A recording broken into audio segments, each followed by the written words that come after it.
Hello, and welcome to this episode of the Spark Hub podcast. My name is Alan, and in this episode, I have the distinct pleasure of speaking with Maestra, Brazilian word for master, Maestra Simon Atkinson, who, well, you'll hear in a minute, has a fascinating story that begins in his childhood, dealing with a fatherless life at the beginning, also lots of physical and mental challenges that ailed him, how he got through them, how he got past them through the art of Capoeira, and now to the point where, as he's become an adult, how he now passes Capoeira on to his students of all ages. But I sort of go specifically into the benefits for children, as is the nature of this podcast, and the dividends and the payoff in adulthood are huge. Everything from strategic thinking to how to treat ailments in your body. Again, fascinating discussion. I won't hold you much longer, except to say, as always, if you enjoy what you hear in this episode, don't be shy to dive deeper in the show notes below, where I've put links to lots of other content that's relevant to this podcast. So without further ado, please enjoy this interview with Simon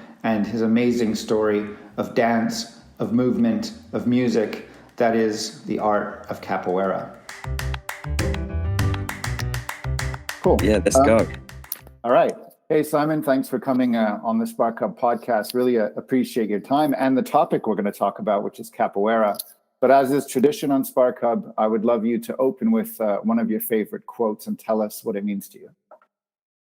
Well, one of my students came up with the quote that Capoeira is a riddle, but there is no answer. Oh, that's a very good one. It sounds almost like the meaning of life, which is quite a big existential question. So Simon, I've got tons of questions, but I'd love you to walk us through your journey to Capoeira, you know, how you got into it, why you're teaching it, why you think it's important, sort of your story of how you ended up here. When I grew up without a father, and I was quite physically weak, although probably mentally quite strong, but physically weak.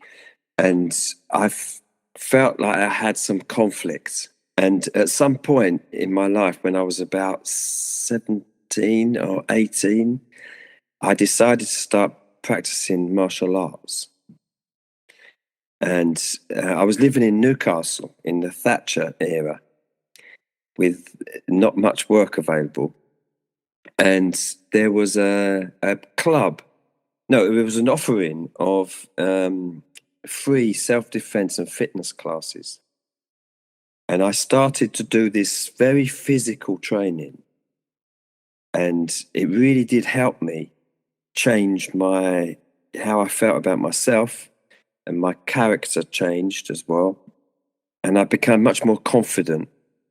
And before this training, this physical training, I had things like eczema, I stuttered, I had various things that made me feel kind of shy. And this martial arts training really boosted me overnight. After 1 week, the stuttering went, the eczema went, and I was just a different person.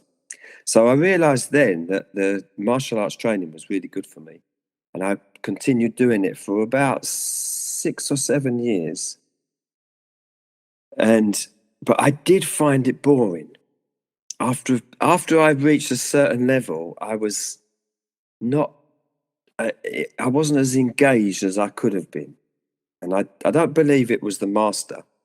I just believe it was the style of the approach, the hierarchy of the belt system, things like this.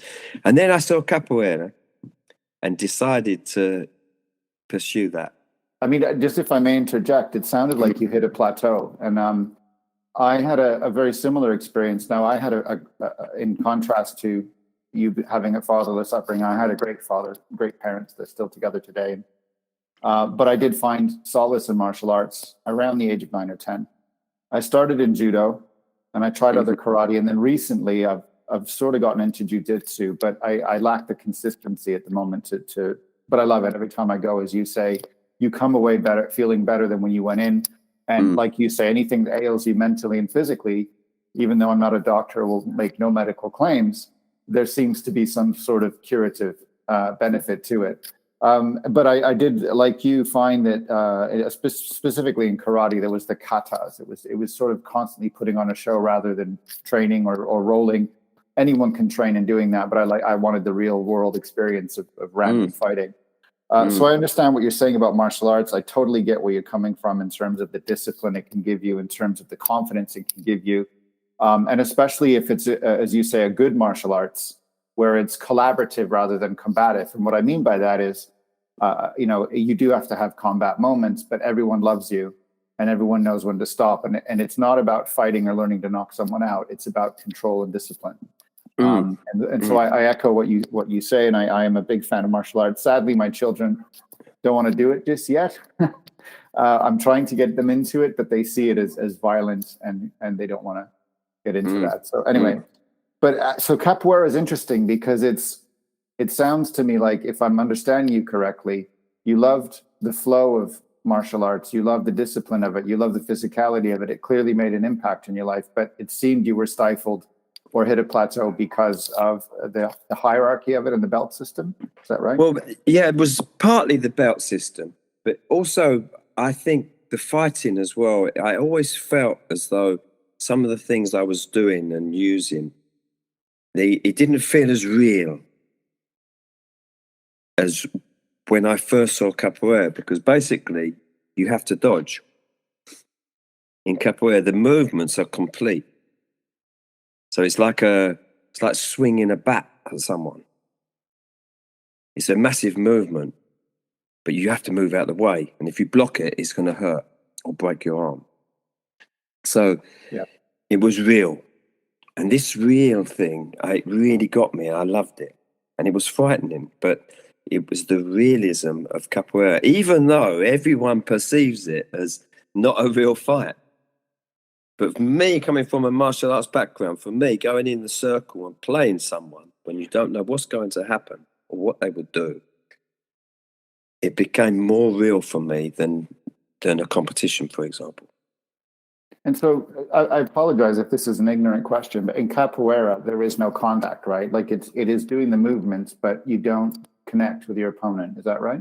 Well, if that is what we try to teach that, okay? And if you really want to be good at capoeira, that isn't true. You do get kicked, you do get tripped up, and it's normally when you make mistakes. So once you become more experienced, you play someone with this bodily knowledge of mistakes that you're not going to make anymore. Therefore, it looks like there's no contact. But that's more advanced people that are not doing something that maybe they could. I see. That makes sense now. Yeah, I get it. They see the circumstances and they say, no, let me change that because I will fall again. Or if I throw this kick now, he could throw this kick and it could kick me. So you do get kicked and you do get hit, but most of the time it's unintentional. And so it's a game of chess. It's a game of chess. And there is death. There's a battle with an end result. But it almost sounds like you're battling with yourself, as you say. It seems the emphasis is on overcoming, not limits, that's probably the wrong word, but you have to overcome, as you say, your past mistakes. You have to overcome fear. You have to overcome worry. And so therefore, it sounds like a centric type of martial art where it starts within. Is that right?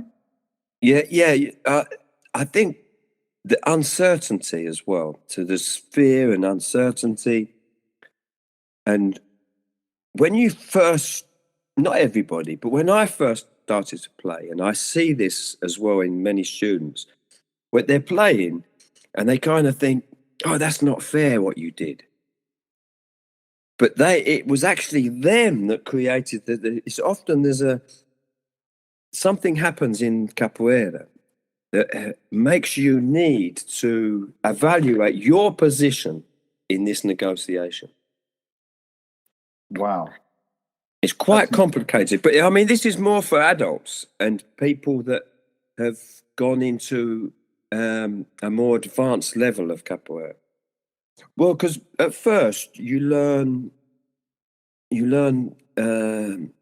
about your body, the balance, and how to move left and right and left and left to right. So there's no, it's not like a normal martial art where you stand with one hand in front of the other, and your backhand's the stronger one, for example, or in jiu-jitsu, you know, you have a certain place where you're going to be stronger or better and work from. In capoeira, we tend to work from both sides constantly.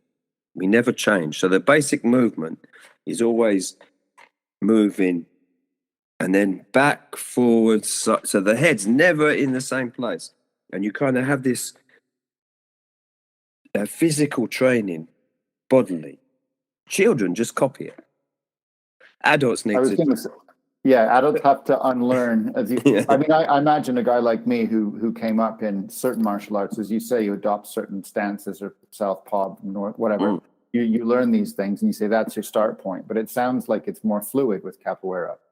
That the start point can be dependent upon, you know, who you're up against and what's going on in your head. Yeah, and normally there's a very strong, in capoeira, there's a very strong connection, or there used to be, between the student and the master. So the master takes care. He teaches you basic movements, you learn patience, he observes and corrects you individually, and then when you start to play, children just play. They really do. They don't hurt each other. They manage to go through capoeira, but once it gets to be once you become a bit older, there's more of an objective to kind of finish or prove something, or if someone's trying to prove something, then you need to show them that that's not a good idea. So that it becomes adults have a more strategic game, let's say, that is like chess. It does have double attacks and pinning and setups. Everything's a setup. Everything. I think this the main thing in capoeira is that everything should be based behind a trick. Yeah. Nothing should be direct, although it is sometimes. It's fascinating that children play, because I've been listening to a lot of psychologists, and the importance of play is undeniable. It's where you know where ideas die, right? So you will try good things, you will try bad things, and hopefully, if you can just play and act things out, it dies. It's sort of an extension of what we see with gaming. When I was growing up, I used to play a lot of video games, but I was never violent in real life. Now I know games these days are a lot more realistic, and there is some, you know, connection to mental health and whatnot. But I think the concept of play as a child is crucial, and just to experiment with your own body and to experiment, but in a safe way. Sadly, I'm seeing a lot of that put at the bottom of a list. So for example, some of my other guests I've spoken to on the show, I point out that science and technology seem to get the lion's share of the budget because they're measurable and they have some form of way that you can float information up to administrators, whereas music, dance, are often, and phys ed as well, are often put at the bottom, minimized, or cut altogether, which is sad. And because they're qualitative, they're not quantitative. The other topics are quantitative. The dance and the music and all that stuff is qualitative, and it doesn't bode well in a system. So what I'm seeing, what I'm observing, and what I, as a parent myself, do is go, right, the classroom is going to tend this way, whether I like it or not. The school system is going to tend this way, whether I like it or not. There's not much I can do about it. I'm somewhat powerless, except outside of the classroom, I can find other things, you know, and one of my sons is really into music and one of my sons is really into art. So I have to fulfill that demand. It's part of why I started Spark Hub as well, is to pull together a hub of great content and learning and conversations and storytelling. So I would love to understand, you know, I think what capoeira, from what I'm understanding, will pay off in later life is that every day is a negotiation when you're an adult.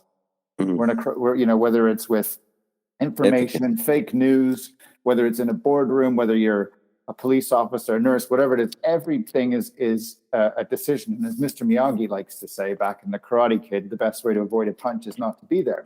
And and circling back to your quote about, capoeira is a riddle, there is no answer. I think it's very valid because as an adult, you have to think strategically. You can't always take the same stance because it might be rigid, it might not work. So it feels to me that the play element of capoeira in childhood can pay huge dividends in adulthood, because if you have that mentality and you are able to be flexible, metaphorically speaking, with your head, great things may result. I suppose, having said that, what are you now? You are now a teacher of capoeira. Is that right? You teach kids and adults alike. Is that right? Yeah. I've been teaching for 30 years or more. Wow. And in 2009, they made me a master. What does that mean? Is that a Brazilian term, by the way? It kind of means that the capoeira people, not all of them, but a majority of quite important masters, let's say, said, he's a master. White English guy is a master. I was accepted as a master. A master means that normally it means that you can play capoeira, you teach capoeira and you have good students, and you've done something else that has added or brought something special to capoeira, or brought it back to life, which is what I managed to do. So and it might apply differently in different groups, because capoeira has become a very modern thing also. I don't know how to say it. I was going to say the negative growth of branding and developing big groups that all look the same. Like McDonald's. Basically, there was a lot of capoeira for many years, and they still exist. That many people said, that's the McDonald's capoeira. What does that mean? It was like a franchise or a fast food version of capoeira. Everyone looks the same. No one was individual. Oh, I see. They all copying one uniform. master. It was uniform. Yeah. So they're all playing in this certain way that is even the fingers, and they sing the same, and they do everything the same, instead of discovering their own character and way on top of the music or the movement and music from. I've always copied the old masters, and that's led me to find myself much quicker than trying to copy someone else. As a parent, how would I know, if I'm looking at, say, my area for capoeira teachers, how would I know who the McDonald's ones are versus the freestyle ones? Is there a way to differentiate between them? Well, no. There's not a way of different. It's very difficult. But when I started capoeira with a group that wanted to give me belts and chords, and I did 4 or 5 chords, and it does play. That period plays quite an important part in my growth. So I don't think that it's a bad thing. But once you're in it, you've got to be willing or able to get out of it if you decide you don't want to do it anymore and want to do another style. I see. So freedom of movement might be one way to, I guess, for example, let's say I'm talking to the master of a group, and I could detect that they're very hierarchical, or they say, no, this is the best, we're the purest form of it. Yeah. That might be a clue that the true essence of capoeira is maybe not being taught by this particular master, versus someone who says, show up, I'm going to teach you these things, you can come or you can go.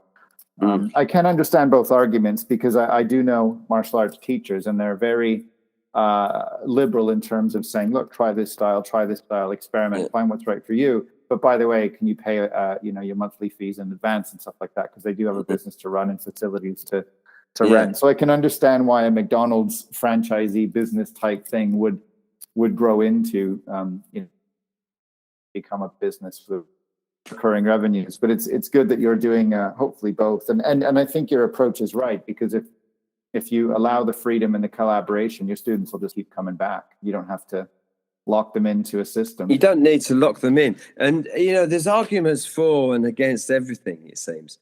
So, during the 80s and 90s and early 2000s, Well, in fact, right up to about 2006 for me. It was really, no, it's 25 years of capoeira growth that no one was ready for, especially the Brazilian masters. Some people had said, capoeira will spread the world, but no one really believed it. And then it only when it was happening, they start to say, oh my goodness. And then it's grown so quickly because it has this, what I think is one of the things that is very important to me when I teach in, as you asked before, I teach in schools sometimes. I've taught in all schools, very poor schools and very rich schools. And all the schools that I go to don't understand why you don't need to win. They've all got this, we're in competition. We're not just playing. We're not just doing this in the rhythm. It's like they can't move in the rhythm because they're in a rush. They want to get to the end. So they just forget that and just go. The rhythm in the music and the connection between the song and the rhythm or the cadence and the movement, those three, they are inseparable. So if you're a child growing up and you hear this all the time, then your body's already got this feeling for music. If you haven't done that, then you've probably been told you've got to just score the goal. You've got to run faster. You've got to, there's no connection to music and rhythm. And this, I find, is one of the most interesting areas of capoeira because it doesn't have its box. It isn't a sport. It isn't a martial art. It isn't a dance. It's only one thing, and it's capoeira. And it was created out of probably really heavy circumstances where people were bored and played together friendly. So it's an interesting thing that's suddenly spread the whole world. For me, it makes me feel good that I managed to see that, in the mid 80s. But that surprises me. So as you go into schools, as you say, you've seen all levels from private to public and everything in between. But across the board, are you finding that academic achievement, grades, bell curving, that sort of stuff is obviously the focus of the school, but things like capoeira are just falling by the wayside because it doesn't tick a box? It's a fascinating observation.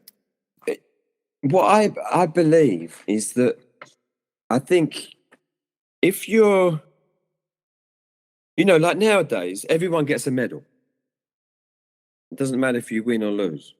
So that's helping a bit, I think, rather than just one person getting the medal because they won. But there's an argument for and against that. What about if no one gets any medals and they just take part? And everyone's happy because they all took part. So the medal is the participation. It's a fascinating discussion. One of the things that came up in a recent discussion for me is what is the point of medals? So, for example, it used to be that when you got out of school, you had to win in the boardroom, you had to win in seniority, you had to win in the marketplace, you had to be able to dominate or knock people down, or there's an expression that someone once said to me: you don't get a spot, you take someone else's spot. Right? It was the sort of thing I was explained. And that's why, again, the argument is that's why medals and placing are important. Interestingly, though, and this is not by any means scientific, all the kids I knew growing up that were cool, athletic, constantly winning medals, had a trophy case, all burnt out later in life. I'm not going to say I achieved much in terms of a medal case, but I participated. I always tried new stuff. And, I find that now in my role as leader in certain businesses, it's about collaboration. It's about setting others up for success. So it's not just about you. It's about almost, I guess you could call it pay it forward, right? Learning how to pay it forward well, rather than just as a concept. And it's interesting now that the other argument is if everyone participates and everyone wins, or there is with some kind of trophy case, it's almost, I guess in the real world it's difficult, because I can see its place in athletics. I can see its place in Olympics. You have to be the best. You have to train, and you admire the athletes. You admire people that can achieve that stuff, and that worked. But that's what 1-2% of the population that will get to that level. What about the 98% that have to live in the real world and have to collaborate and have to network? What's changed, obviously, as you might have noticed since the 80s, is the networking ability now, where the global economy, everyone working remotely. COVID pushed that, even accelerated that mentality. Accelerated it. But now what's a key life skill, right? Like I, as someone who runs businesses, I'm looking around, what are key life skills? Empathy is definitely one of them. Collaboration is the other. And knowing how to use the tools. But as you say, if there's a way to instill a physicality to it, if there's a way to instill a method so you can know that you can participate and win and lose. I like the expression personally, I don't win or lose, I either win or I learn, which I think is a stronger, proposition. But it's interesting that you're seeing this in the academic level through the years, that you're still seeing people that don't quite get that concept, or at least administrators that may not. But do you have hope that it's kind of changing now, and Capoeira is possibly part of that change? I think Capoeira's definitely had some influence on many different things, because you see it now in movies and movements. It has had an influence. But this thing of going into schools, it's not that they don't get it. It doesn't fit into their vision. Because often the children will get it, and then the parent or the teacher will say, come on, go faster. It's like a vision of, you have to win. And it's not. Well, is it because it has to be measurable? Like winning is measurable. You know who's first, you know who's second. There's a score system. And again, I can make an argument for that. Like, how do you measure a school's success? How do you do an Ofcom rating? How do new parents know that this school is better than another school? They have to look at data. How do you generate data? Well, you have to put markers on stuff. You have to, understand what the strengths and weaknesses of the school are. So I can make a case for that in academia. But what I wonder is, as you say, is this you've said you've observed it in parents and in teachers, the rush to place. Yeah. I don't know how to get around that conundrum, other than what I said earlier, which is it falls upon the parent to teach that, but then you're in conflict with the academic objectives. So I don't think can change it. We can't do anything about that. It's there in unless the school system said, right, for every class we do at least one musical clapping sequence or one movement theme to forget what you're doing, and then you come back to the subject. I don't believe it would be a waste of time. I think it will improve the whole education, the students' ability to learn. If they're having fun, and there's some kind of way of breaking up the sit and listen and watch. Yeah. The music and the art and the movement, rather than just sport. I think those are important. They are, and what gives me hope is that if we understand that school is rigid or has to work that way, and we know the reasons why. I'm not disputing why schools have to operate and standardize and do all the things they have to do. But then you start falling into extracurricular activities, supplementary activities, and frankly, the private sector. So hiring someone such as yourself or going to classes. And I think that is what is now becoming very apparent to parents who were forced to homeschool. It brought you Okay. face to face with the curriculum. And let's face it, as busy parents, you go to work, the kids go to school, you see them in the morning, you see them in the afternoon. That's been my life now for years. But when the homeschooling came in, when the COVID lockdown came in, and you were forced to look at trying to sit them in front of iPads and stuff, what we did is we got their bikes, put them on bricks so that they could cycle. They could burn energy while they were watching their lectures, because clearly they had kinetic energy they had to get out in some way. And we were trying to show them stuff on YouTube and try to get them into things. But when your house becomes your schoolyard, it becomes your place of work, it becomes your place to sleep and entertain, it's brutal. And I only bring this up to say that people like you that are teaching this now and are masters in this stuff, it's crucial stuff to teach fluidity, to teach this kind of thing. And I guess one question I have two questions that maybe you can answer in the way you want. One is, why Brazil? Brazil seems to be, for whatever reason, giving us jiu-jitsu champions. It's giving us capoeira. It seems to be that's a hub, if you will, of martial arts. And why Brazil? What it is about that culture that I know they have, festivals and stuff like that. What is it about Brazil that seems to export that? Question number one. And the second question, I'd love you to tell me a story about a student in particular. I know your story about the fatherlessness, the eczema, the things that you faced that Capoeira solved. But could you take me through a story of one of your students where Capoeira changed their mind? Just want to go back a little bit. What you said about lockdown and being at the home. My partner, she's from Cuba, and she's from the really deep-rooted Afro-Cuban dances. Okay? So in my house, everyone dances. I'm the one that dances least, but I still dance. So we have music and dance, and they all can dance really good, and no one's taught them. They don't go to any class. Or if they've been to one or two, they may be the older one. So this movement, capoeira, is there. My son, he said to me, I want to learn one move of capoeira. I showed him one move. They see it and they're doing it. That's why in Brazil, you see those things. You see and hear rhythm and music. You also have carnival. And carnival's when, you can do what you want. So you're free. So maybe one of the reasons is because it doesn't have this connection to this, what I think is quite a suppressive religious thing, like what we see going on in America at the moment. I find that repressive myself. In the Yoruba religions, which is where you find capoeira, comes from Bahia, really. It doesn't come from Brazil. It comes from Salvador, Bahia. So you've had more slaves taken there than anywhere else in the world. And Cuba too.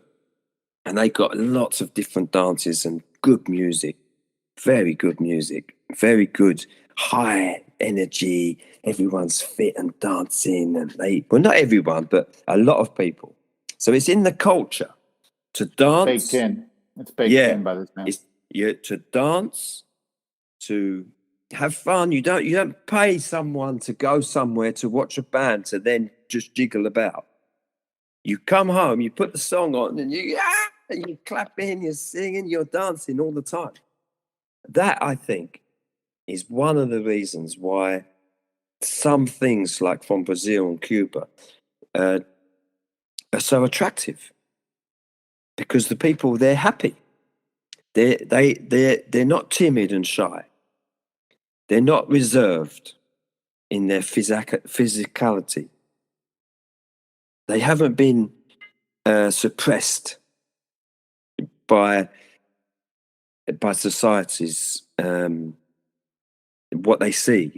They go and their friends are shaking their hips and moving their shoulders and jumping, and it's not just like running and kicking the ball. It's actual physical self feelings of movement and dance that you like doing. It's not about what you look like.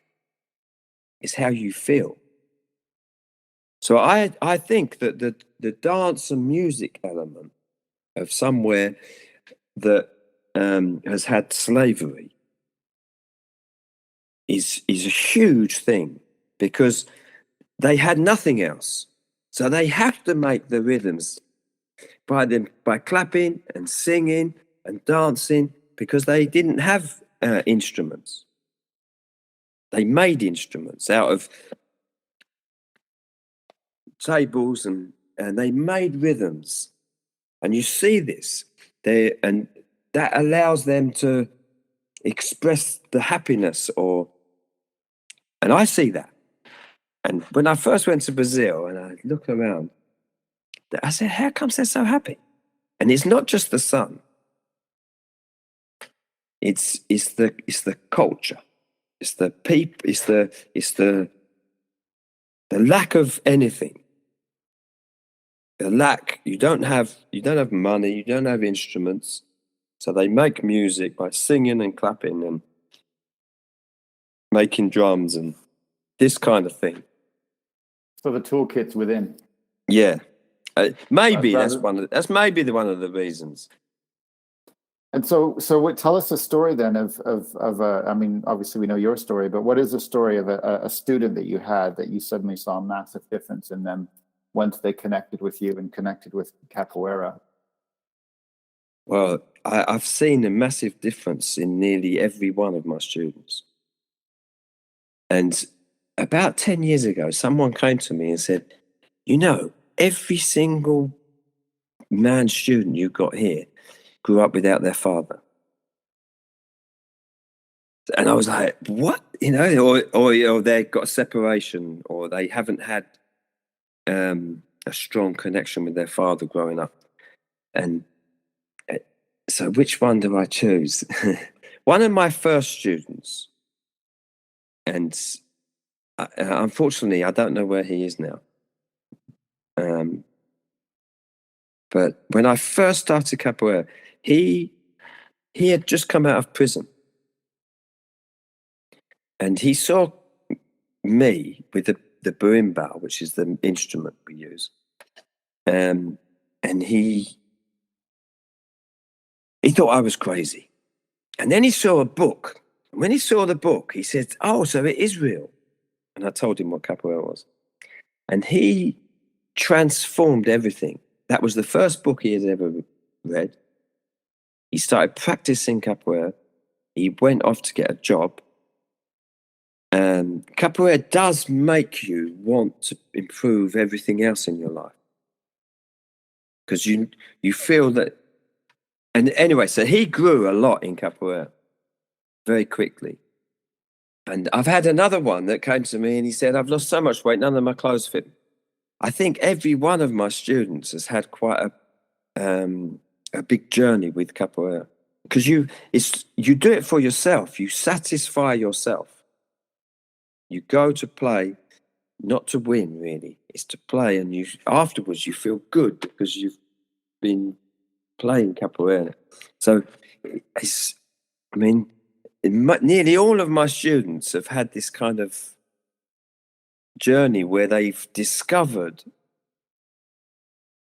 Capoeira themselves and their own character through it. That's fascinating. I do have one other question, which is, what happened to what you do during lockdown? So when you're forced to not mix with people, when you're not allowed to mix with people, so almost two questions. One is, what was that like for you as a teacher? Could you do it over Zoom, for example? Is it the same thing? And then two, once now COVID's back, I would imagine you're seeing a resurgence of all levels, all age groups coming out, like wanting to reconnect kinetically with other humans. And it strikes me Capoeira is perfectly positioned to capitalize on that, because we were deprived of contact for a year and a half? Yeah, it was quite worrying about not going to a Capoeira Roda indoors, because everywhere we sing, so we're in a circle and we're singing. And that was the way to transmit COVID and probably many other things. And what was it like for me? Well, I did go onto Zoom. I taught some lessons on Zoom for for some period, and they're still up there somewhere on my YouTube.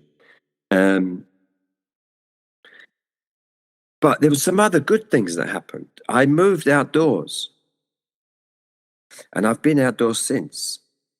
So even though it's cold, I just find a place where it's not so windy, or we wrap up differently.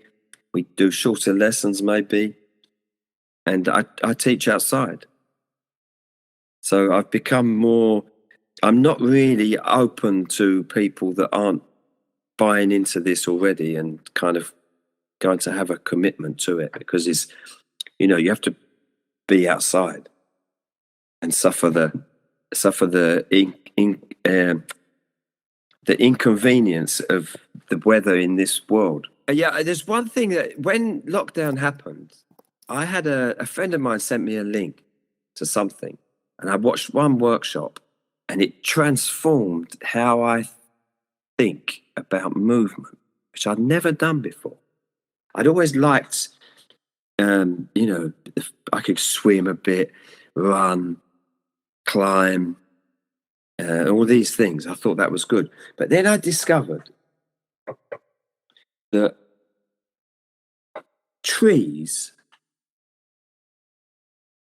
are the thing that are best suited to develop the human body.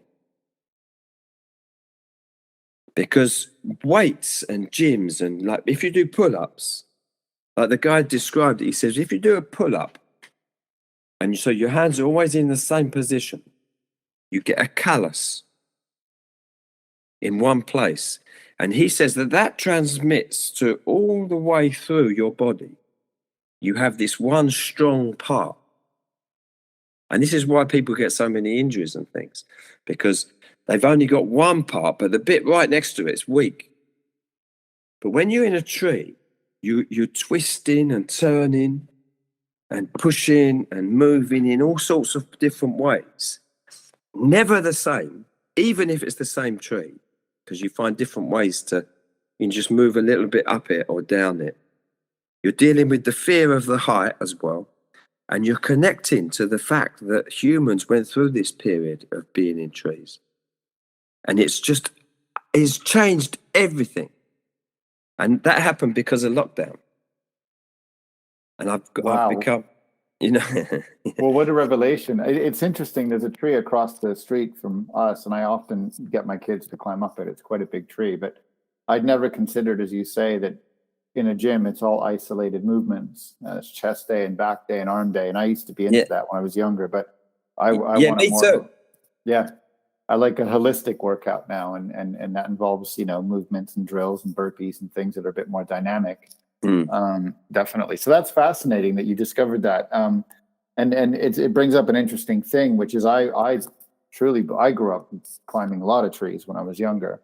I'm trying to encourage it in my kids, but it doesn't seem to be a thing anymore. People they're worried about it. Kids are told not to climb trees now, which is sort of, I don't know, sad for me. It's anyway. A bit sad. I mean, and for adults, I suggested to my students, look, you don't need to climb up a tree. You just need to get in a tree. And then, get in a tree, find a place to sit, and then use your phone in the tree. So you're in a different position, and not just the way we sit always on chairs. Yeah. So they can't run anymore. They can't be chased or chase. And these things change when you like consider those things, the being chased or chasing. You run differently. Or climbing a tree or getting in a tree. And throwing accurately. Because we're the only animal that can throw something at something else and hit it accurately that's moving. But if we lose that ability, then we're becoming just stuck in our bodies won't move. Or if they do, they have to move in a way that anything that's different will injure you. It makes me think of that movie, the Disney film WALL-E, where I don't know if you've seen it, but there's all these people they're stuck in floating chairs, and they just have screens in front of them, and then they try to walk, they fall over because their bodies have atrophied from being in, as you say, one position forever. It's fascinating, and I do agree. I think, to sort of put a little bow on it, one of the concerns I have as a parent, and why I've essentially started this podcast, is what are the things that we shouldn't lose? AI is coming, robotics are coming, but at the end of the day, we're still humans, and we still have to invest in what we do better. And there seems to be, if I'm oversimplifying this, I apologize, there seems to be two views. Either it's going to be the machines versus us, which is the Armageddon scenario. The AI is smarter than us and will see us as irrelevant, or we amplify each other. We have a co-symbiotic relationship. The technology enhances what we do. People can recover from injuries. But what's the point of that if we're not going to use our bodies, and we're not going to use our minds, and we're not going to be dynamic in the future? So what are the things we can teach our kids now that pay that off? And I think the arts and music and dance and all these kinds of things. And as you say, you don't have to invest in heavy instrumentation. You don't have to invest in these types of things. You have your own toolkit, and you have to learn to use it and rely on it. And it strikes me after, this conversation that Capoeira is very well situated to do that. And I do hope that it continues to enjoy the success it has since the 80s, which brought you to it, which has now given you this career. And I suppose, just as a final point, in the age of YouTube, in the age of screens, what's your prediction of how Capoeira can benefit from the technology and the behavior change around screens, and beyond climbing in a tree to watch your iPad? What is a way that you can bring the two worlds together? Well, I think they're already together. So people are using YouTube or video as a way to encourage them to practice or to see something that they couldn't have seen before. So I think it's already happened, or certainly in Capoeira. And in the future, I have no idea what Capoeira is going to do in the future, but I hope that it will continue having the influence it does have in so many different areas. It has so many different ways that it's grown now. It isn't just one thing anymore. There's lots of different types of Capoeira. Well, it has multiple applications. I mean, it sounds to me, as you said, and again, using my Spark Hub philosophy, the opportunity as an adult is to know your own body, to be able to control it, to think strategically. And if we back that into childhood, and what are the skills we can invest in, Capoeira, music, all that type of stuff is a very sound investment, because no matter what the jobs of the future look like, academia will play a certain role, placement will play a certain role. But if you don't know how to collaborate, and you don't know your own mind, and you don't know how to avoid things or step away from situations. I mean, my children constantly fight, and I try to tell them strategically why that's not a good idea, but there might be another way to do it, and get them to shake it out. They say, one master says, the only people that can learn Capoeira is those that want to learn. And so many people come not prepared to learn. They're not really in the right, they don't want it. And they have to want it.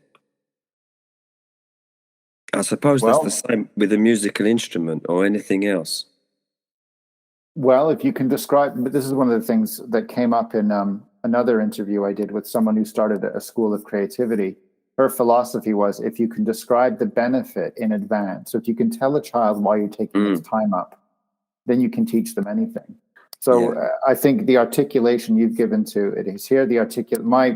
My spin on it, if you can call it that, is that the future value of Capoeira is obvious to me. It's strategic, it's physical, it's dynamic. And now let's back into, how do you get a kid to do one move and watch one YouTube video and put them on that, spark their interest in this topic and move them down the path. It's clear to me how to do that. And a lot of your thoughts have provoked now in me a way of lighting that path. Good. Thanks for your time, Simon. I really appreciate it. Thanks for listening to this episode of our podcast. If you like what you hear, you can dive into a lot more on thesparkhub.com.